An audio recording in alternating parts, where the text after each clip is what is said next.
Act बनने के 8 साल बाद यानी कि साल 2012 में मदरसा एक्ट के खिलाफ सबसे पहले दारुल उलूम वासिया मदरसा ने इलाहाबाद हाई कोर्ट में एक याचिका दायर की।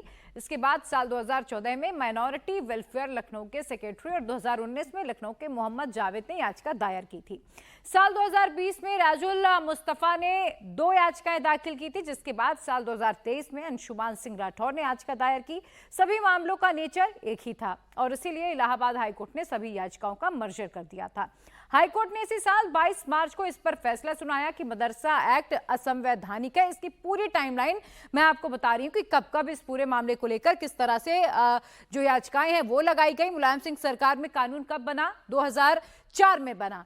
हाईकोर्ट में पहली बार एक्ट को चुनौती कब दी गई? दारुल उलूम की तरफ से 2012 में दी गई। साल 2023 में हाईकोर्ट ने सभी याचिकाओं का मर्जर कर दिया, क्योंकि जो नेचर है सभी याचिकाओं का वो एक ही था, जिसके बाद हाईकोर्ट ने मर्जर कर दिया और एक ही पूरे मामले को बनाकर सुनवाई की। 12 मार्च 2024 को इलाहाबाद हाईकोर्ट ने इस एक्ट को असंवैधानिक बताया। 22 अक्टूबर 2024 को सुप्रीम कोर्ट ने फैसला अपना सुरक्षित रख लिया और 5 नवंबर 2024 को सुप्रीम कोर्ट ने हाई कोर्ट का जो फैसला है उससे पलटा और एक्ट को संवैधानिक बता दिया।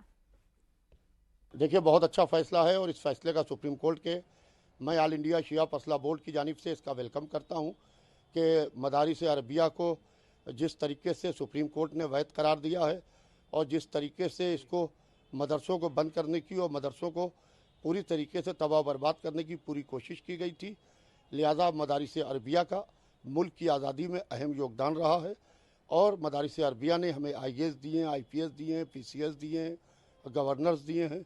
इस मुल्क की आज़ादी में हमारे मदारिस का अहम योगदान है, लिहाजा मैं सुप्रीम कोर्ट को सैल्यूट करता हूँ उनके इस बेहतरीन फैसले के लिए।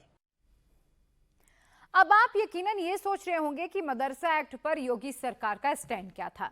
योगी सरकार ने मदरसा एक्ट का विरोध किया या सपोर्ट किया? तो आइए मैं आपको इसके बारे में भी बताती हूं।